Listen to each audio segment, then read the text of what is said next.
Pemirsa, untuk membahas penolakan 8 partai politik terkait dengan sistem proporsional tertutup, sudah bersama kami Kepala Bakomstra DPP Partai Demokrat Herzaki Mahendra Putra, dan nanti juga akan terhubung bersama kami pakar komunikasi politik Universitas Airlangga Surabaya Suko Widodo. Kami akan ke Mas Herzaki. Selamat pagi Mas Herzaki, salam sehat Mas. Ya, selamat pagi Mbak Eva, salam sehat. Baik. Ya Mas Herzaki, tadi sebelumnya kita sudah simak ya pernyataan Ketua Umum PBB Yusril terkait dengan PBB sebagai partai non-parlemen justru mendukung sistem proporsional tertutup. Alasannya tadi disampaikan agar legislatif diisi oleh orang-orang yang layak, bukan hanya pemodal. Tanggapan Anda Mas Herzaki? Kalau bagi kami ya, sistem proporsional terbuka maupun sistem proporsional tertutup ini sebenarnya kurang relevan kalau jika kita perdebatkan dengan agar di dalam DPR itu adalah orang-orang yang lebih punya kompetensi gitu. Karena sebenarnya justru dengan sistem proporsional terbuka ini pula, gitu, masyarakat ini kan rakyat bisa memilih langsung wakil rakyatnya. Jadi kendali itu tidak sepenuhnya di tangan partai politik. Justru kan yang berbahaya ini kan kalau kita bicara mengenai kendali sepenuhnya di tangan partai politik, ya nanti ujung-ujungnya yang punya kedekatan saja dengan pimpinan ini yang menjadi yang utama gitu. Kan kami tidak ingin agar ada hak dari rakyat yang dirampas ini di era demokrasi, di orde reformasi ini gitu.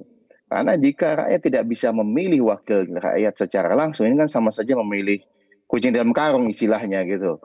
Jadi tidak ada kedekatan, tidak jelas ini siapa pada saat rakyat memutuskan untuk memilih, ini memilih nama partai, ini justru tidak tahu nih gitu. Ya kan? Tapi kalau misalnya dengan sistem proporsional terbuka ini, rakyat kan bisa memilih langsung, saya ingin antara nomor 1 sampai nomor 6 misalnya katakanlah.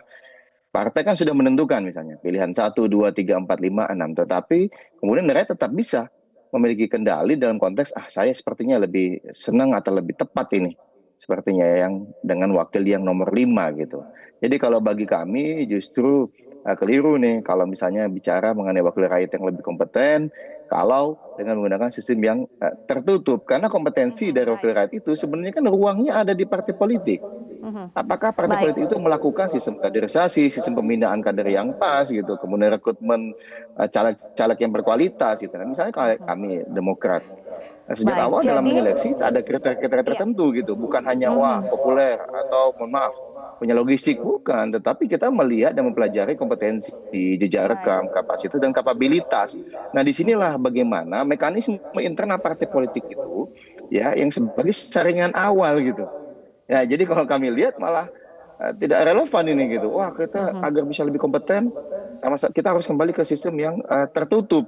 Pertanyaannya kan kemudian apakah kemudian para wakil rakyat kita saat ini tidak kompeten dong? Ini kan sama saja mohon maaf bagi kami tidak menghargai ya pilihan rakyat gitu yang selama ini telah memilih secara langsung wakil rakyatnya. Mengapa kemudian seakan-akan ingin dirampas ini haknya gitu. Lagi pula yang kedua, kita mesti ingat gitu, bagaimanapun kan kader-kader ini kan mesti membina organisasi yang kuat, sudah punya ada ruang ya untuk peluang juga yang adil kepada seluruh kader yang sudah berjibaku, berusaha dan berjuang untuk mendapatkan suara bagi partainya untuk membina konstituennya. Nah kan kalau misalnya dengan sistem proporsional terbuka ini ada ruang yang luas juga ini bagi para kader, para caleg yang ikut di dalam tadi pileg gitu. Tidak mesti melulu hanya nomor 1 atau nomor 2 saja, tetapi katakanlah ada 8 caleg, ya ini punya peluang yang sama ini gitu. Kalau misalnya kita bicara tertutup, berarti mohon maaf, potensi yang akan dipilih kan nomor 1 atau nomor 2 saja, padahal nomor 1 sampai 8 ini sama-sama misalnya membela konstituen, misalnya memperjuangkan dan menyerap aspirasi masyarakat gitu.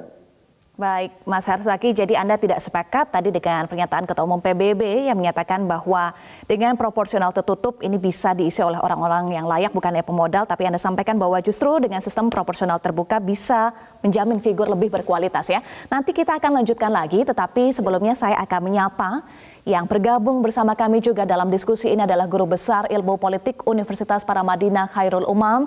Selamat pagi Pak Umam, salam sehat Pak. Selamat pagi Mbak. Baik, Pak Umam, tadi di awal diskusi kami membahas terkait dengan pernyataan Ketua Umum PBB Yusril Iza Mahendra terkait dengan PBB sebagai partai non-parlemen justru mendukung sistem proporsional tertutup dengan alasan agar legislatif diisi oleh orang-orang layak bukan hanya pemodal. Nah Pak Umam, apakah suara dukungan dari partai non-parlemen ini bisa membuka peluang lolosnya sistem proporsional tertutup? Ya, saya pikir positioning dari PBB menjadi sebuah catatan. Karena pada saat yang sama, positioning PBB sendiri tidak selaras dengan apa yang disampaikan oleh partai-partai di parlemen dan juga oleh kalangan masyarakat sipil.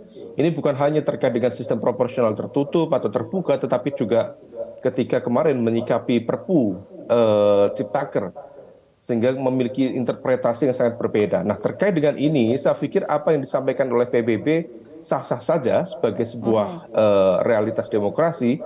Tetapi kalau misal ditanya apakah memiliki impact terhadap proses pengambilan keputusan, rasanya tidak memiliki impact. Kenapa? Karena bagaimanapun juga pengambilan keputusan itu hanya dimiliki oleh MK sendiri di sini karena dia menangani judicial review yang saat ini sedang diproses, meskipun dulu sudah diproses dan kemudian ditolak, tetapi di level ini tentu otoritas di MK, semoga kemudian MK juga mendengar dengan baik, memahami prinsip-prinsip berdemokrasi, dan di saat yang sama otoritas yang menentukan ini, karena ini adalah kesepakatan politik, adalah partai-partai politik di parlemen dan juga pemerintah itu sendiri.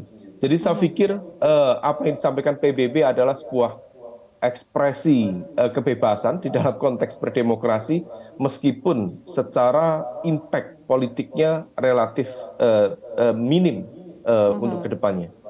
Baik, soal impact politik, 8 partai di parlemen termasuk Demokrat, partai Anda Pak Mas Herzaki mengambil sikap bersama untuk menolak sistem proporsional tertutup dan bersedia menjadi pihak terkait dalam judicial review ini. Ya, bagaimana peluang menutup celah berlakunya pemilu dengan sistem proporsional tertutup? Mas Herzaki. Kalau dari kami jelas yang pasti Demokrat kan menolak ya, pemberlakuan kembali sistem proporsional tertutup. Kalau kita bicara bagaimana menutup celah ya tentu kalau dari kami upaya dan yang bisa kami lakukan sebagai partai di parlemen tentu ya di parlemen ini dan juga sebagai peserta pemilu kami hanya meminta kepada seluruh pihak yang terkait dengan pemilu saat ini kan kita sudah masuk ini dalam gelanggang permainan. Kalau bicara permainan bola sudah 2 kali 45 menit ini sudah di lapangan lagi bermain istilahnya ya lagi bertanding. Jangan mendadak kemudian ada aturan yang berubah gitu. Tahu-tahu mendadak penentuan offside, bola keluar, bola masuk. Ini kemudian diubah atau bahkan wasit diganti. Harapan kami marilah kita sama-sama punya komitmen yang kuat dalam berdemokrasi. Pada saat pertandingan sudah dimulai ya, sejak 14 Juni ada kick off menuju pemilu 2024. Ayo kita jaga nih sama-sama agar pemilu 2024 berjalan sesuai dengan jadwal. Yang kedua, mari kita sama-sama jaga semangat ya agar pemilu ini bisa berjalan dengan jujur dan adil. Dan yang ketiga, bagi kami sebenarnya ya sah-sah saja misalnya narasi atau diskusi mengenai isu ini diperbincangkan di publik. Tetapi kemudian bagi kami banyak hal-hal lain yang sebenarnya yang lebih signifikan, yang lebih relevan dalam konteks bagaimana kita memastikan agar hak rakyat sebagai pemilik kedaulatan sebenarnya di negeri ini bisa benar-benar termanifestasi nanti gitu. Ya, termanifestasi di dalam Pilpres 2024 gitu. Nah, salah satu upaya kami dalam menjaga itu adalah tadi ya kami sampaikan suara aspirasi rakyat yang menginginkan agar sistem proporsional terbuka ini tetap dilakukan gitu ya, tetap sebagai sistem pemilu saat ini. Dan kemudian kami juga bersama dengan teman-teman parpol lain ya di parlemen ada 8 totalnya mengajukan sebagai pihak yang terkait nih di MK. Ini adalah upaya-upaya yang saat ini kami lakukan. Di sisi yang lain kami mengapresiasi teman-teman media seperti Metro TV yang terus melakukan edukasi juga kepada masyarakat, membuka ruang diskusi publik agar masyarakat semakin teredukasi bahwa mana nih sistem yang saat ini lebih tepat gitu. Dan kami juga melihat kan kalaupun misalnya dianggap ada hal-hal teknis yang seharusnya diperbaiki, ayo kita diskusikan bersama-sama gitu. Janganlah kemudian karena ada kendala-kendala teknis atau permasalahan teknis di lapangan, lalu kemajuan yang sangat-sangat progresif yang sudah diraih oleh demokrasi di negeri ini dengan sistem proporsional terbuka, kemudian ingin dibuat mundur kembali ke belakang gitu. Baik, tapi kenyataannya sekarang sedang digugat Pak Mas Herzaki. Nah, bagaimana menurut Anda peluang untuk menutup celah berlakunya pemilu dengan sistem proporsional tertutup? Seberapa besar Kalau peluangnya? dari kami peluang untuk celah ini, ya sebenarnya begini, kalau kita bicara kekuatan di parlemen dari 9 udah 8 nih, partai politik di parlemen. Nah yang kedua kalau kita bicara mengenai Mahkamah Konstitusi, ya itu kan wewenang lagi-lagi ada di para hakim konstitusi, Pak. Ini yang kita tidak bisa intervensi nih. Tetapi di sisi yang lain, ya silakan kalau ada yang mau menggugat, ya untuk menyatakan berlaku proporsional tertutup, ya kami akan berupaya juga gitu. Dengan tadi sebagai para pihak yang terkait agar bisa memberikan pertimbangan-pertimbangan yang matang kepada para hakim MK. Dan juga kami sangat meyakini hakim MK ini kan dulu ikut memastikan berlakunya sistem proporsional terbuka. Ya dulu kan awalnya kan ada BBB ya, kemudian berlaku menjadi suara terbanyak. Nah ini kan kita melihat ada spirit yang luar biasa dari MK dalam melaksanakan konstitusi maupun menjaga agar demokrasi kita ini tetap semakin baik dan semakin matang. Ya kalau misalnya kita bicara mengenai konsistensi putusan, mungkin banyak pihak yang berharap sama nih. Tapi bagaimanapun MK lah yang lebih memahami, Mbak. Kalau kami kan tidak bisa melakukan intervensi, hanya kami tadi lagi-lagi kami akan ikut ya sebagai para pihak atau pihak yang terkait sehingga nanti bisa dipanggil juga oleh MK untuk memberikan masukan-masukan. Nah, seperti apa nih pertimbangannya? Jadi ada pertimbangan dari kedua sisi ini gitu.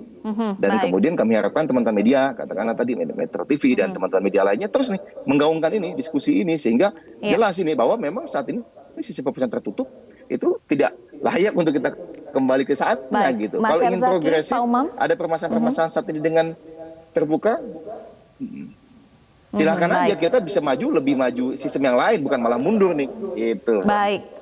Ya, Mas Herzaki, Pak Umam, sejauh ini ya kalau kita lihat kegentingan terhadap sistem proporsional tertutup seolah berhasil meleburkan atau menyatukan partai politik baik koalisi pemerintah maupun oposisi, ada PKS, Demokrat. Namun di sisi lain ada kekhawatiran bahwa peleburan ini, kebersamaan ini akan mudah digembosi. Betulkah demikian? Nanti kita akan bahas lagi ya, Mas Herzaki dan juga Pak Umam. Usai jeda, pemirsa tetaplah bersama kami. Pemirsa, Anda kembali di Metro Pagi Prime Time. Masih bergabung bersama kami Kepala Bakomsra DPP Partai Demokrat Herzaki Mahendra Putra dan juga Guru Besar Ilmu Politik Paramadina Khairul Umam.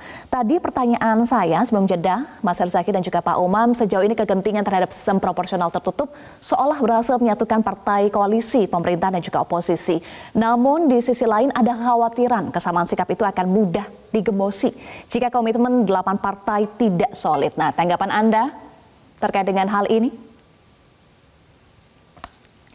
Betulkah akan mudah digembosi, Pak Umam? Oke. Oh ya, saya coba merespon dari pertanyaan itu.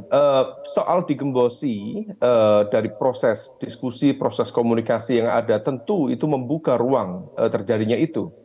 Indikasi pertama misalnya bagaimana kemudian kemarin ketika meeting itu dilakukan, rencana awal informasi yang disampaikan adalah 8 partai. Tetapi kemudian fakta di lapangan sebenarnya ternyata bukan 8 tetapi hanya 7. Meskipun disampaikan oleh Pak Sekjen Golkar, Pak Ludwig, mengatakan bahwa misalnya Gerindra meskipun tidak hadir, konon tetap setuju. Meskipun tetap juga di-highlight bahwa statement Pak Ludwig tentu juga tidak bisa merepresentasikan dari Gerindra itu sendiri karena Pak Ludwig berasal dari Golkar. Nah, oleh karena itu ini hanya satu indikasi yang kemudian membuat semua pihak harus waspada, harus tetap alert. Karena kalau misal kemudian tidak solid, komunikasinya kemudian tidak dijaga dengan baik, maka perubahan-perubahan sikap dari partai-partai tertentu, terutama partai yang memiliki party ID yang relatif kuat. Yang kedua, partai yang memiliki tokoh karismatik yang kemudian sifatnya memiliki patron client di dalam konteks mengonsolidasikan basis pemilih loyalnya, itu yang kemudian sebenarnya akan diuntungkan dalam konteks sistem proporsional tertutup.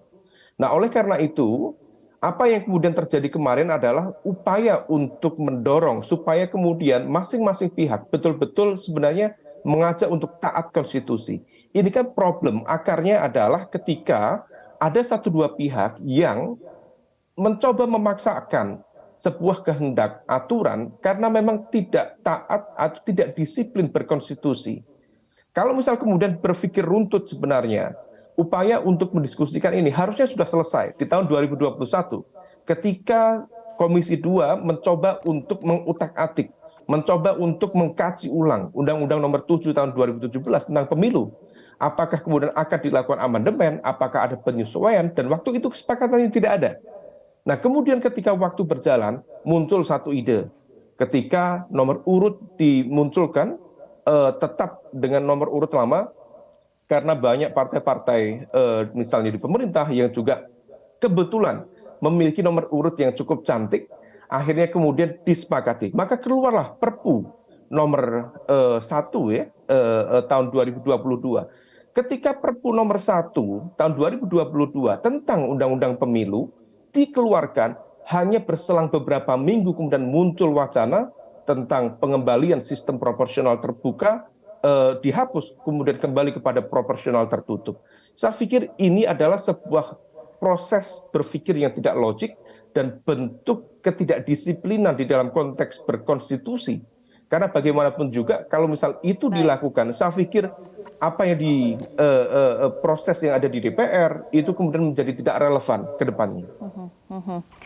Iya, Mas Herzaki, betulkah ada indikasi digembosi dari kesolidan 8 partai politik? Ya kalau dari kami melihatnya begini, Pak. Bagaimanapun ya kami 8 partai ini terus melakukan komunikasi, tidak hanya di depan publik tetapi juga di belakang ya.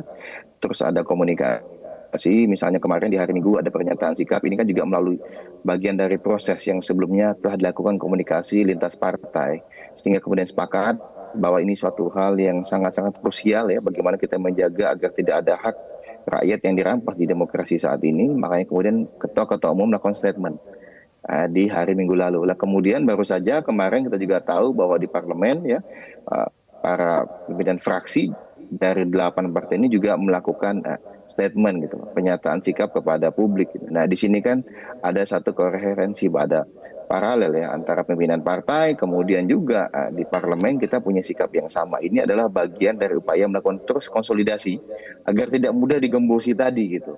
Ya katakan kok ada 1 atau 2 yang pada saat pernyataan sikap tidak hadir, ya tentu kok kami melihatnya bisa jadi hanya kendala teknis gitu. Tapi di sisi yang lain bagaimanapun upaya-upaya yang dilakukan, katakanlah kalau misalnya ada gitu, ya kami tetap ini komunikasi terus kami lakukan saat ini, koordinasi terus kami lakukan 8 partai ini, karena bagaimanapun kan di sini demokrasi kita ini sedang dipertaruhkan ini. Ini kan situasi yang cukup genting juga, jangan sampai kemajuan progresif ya. Rakyat tadi yang bisa memilih langsung wakil rakyatnya, ini kemudian malah ingin dirampas gitu. Katakanlah hanya karena 1 atau 2 belah pihak saja. Ya tentu harapan kami juga hakim-hakim Mahkamah Konstitusi bisa mendengarkan juga ini aspirasi dari masyarakat, dari parlemen, dan berbagai diskusi terkait dengan pertimbangan-pertimbangannya. Mengapa kita mesti mempertahankan sistem proporsional terbuka ini? Karena bagaimanapun edukasi ini amat penting nih. Kan kita sering sekali nih mendengarkan kalau protes terhadap undang-undang sudah ke MK saja, ini kan kita sering nih mendengarkan statement seperti itu gitu. Ya itu memang benar, tetapi bagaimanapun janganlah semua proses politik, semua kaitan dengan demokrasi lagi-lagi dilarikan gitu, dilarikan ke dalam konteks ke pengadilan gitu, kok konteksnya ke Mahkamah Konstitusi gitu. Tetapi bagaimana dialektika itu bisa terjadi ya di ruang publik dan juga bisa terjadi di parlemen gitu. Sebenarnya agak mengkhawatirkan juga nih, dikit-dikit dibawa ke pengadilan atau dibawa ke Mahkamah Konstitusi. Tapi ini kan hak ya, hak dari setiap warga negara untuk menguji setiap undang-undang yang ada itu sah-sah saja gitu. Ya, tapi bagaimana kita harapkan prosesnya ini bisa berjalan dengan baik dan transparan serta konsisten dari satu keputusan dan keputusan yang lain. Ya, kami meyakini hakim Mahkamah Konstitusi akan mengambil keputusan yang terbaik, tapi kami sebagai partai politik yang memiliki posisi mendukung proporsional terbuka akan terus menyampaikan kepada publik juga pertimbangan-pertimbangan yang kami ambil. Mengapa tetap memilih sistem proporsional terbuka tadi. Baik. Kembali ke MK ya, berarti Pak Umam dan juga Mas Herzaki. Pak Umam, sistem proporsional terbuka ini kan sebenarnya lahir dari putusan MK sebagai koreksi sistem tertutup di Orde Baru. Apakah mungkin MK menganulir putusan yang terdahulu dan mengapa proporsional terbuka ini lebih baik untuk kondisi saat ini? Ya, kalau misal kemudian kita berpikir logik dan juga apa yang dulu sudah diputuskan MK, sebenarnya putusan MK itu adalah hasil dari proses JR juga, judicial review, atas gugatan dari sejumlah pihak ketika kemudian ingin mempersoalkan sistem proporsional terbuka itu sendiri. Tetapi putusan itu sendiri sebenarnya akarnya bukan berasal dari MK, tetapi berasal dari proses negosiasi, evaluasi terhadap sistem demokrasi, sistem pola kontestasi yang ada di DPR waktu itu. Sama seingat tahun 2008 ya, 2007, 2008, diskusi itu cukup intens, terjadi di Komisi 2, partai-partai juga mencoba untuk mendiskusikan apa kemudian pola yang lebih baik. Karena bagaimanapun juga sistem proporsional tertutup ini, kalau misal kemudian difikirkan, yang dikomplainkan dari titik kelemahan sistem proporsional tertutup adalah kemungkinan terjadinya money politics secara masif, tetapi pada saat yang sama, kalau misal kemudian sistem proporsional tertutup diberlakukan, justru pola transaksional betul tidak pada level masyarakat, tetapi terjadi pada level elit pada skala yang sangat masif. Nah, itulah kemudian logika oligarki. Bagaimana kemudian kekuatan politik, kekuatan bisnis, kemudian terkait di dalam konteks sebuah pola relasi yang sangat kuat, disitulah kemudian sistem proporsional tertutup bisa memfasilitasi itu. Dan di saat yang sama Mbak Hani, Mbak Eva, kalau misal kemudian sistem proporsional tertutup dijalankan, di saat yang sama, ini berpotensi mengembalikan semakin kuatnya, kembali menguatnya tradisi politik aliran yang sebenarnya dalam konteks demokrasi sudah mulai melebur, sudah mulai melemah, sudah mulai mencair di dalam konteks kita berdemokrasi. Tetapi kalau misal kemudian sistem proporsional tertutup dimunculkan, maka praktik-praktik terkait dengan konteks politik identitas, baik itu dalam konteks upaya menunjukkan ini partai nasionalis, ini partai Islam, akan semakin kuat. Sehingga kemudian ini menjadi hal yang harus kita antisipasi bersama. Kalau misal kemudian ini dipaksakan, saya pikir mudorotnya akan lebih banyak daripada manfaat yang dihadapi dari pemberlakuan sistem proporsional tertutup. Dan semoga MK betul-betul menjaga arah dan juga spirit konstitusi, dan di saat sama juga nilai-nilai dan juga semangat berdemokrasi di Indonesia yang lebih baik. Baik. Terima kasih Guru Besar Ilmu Politik Paramadina Khairul Umam dan juga Kepala Bakomstra DPP Partai Demokrat Herzaki Mahendra Putra sudah bergabung bersama kami. Salam sehat selalu Pak Umam dan juga Mas Herzaki.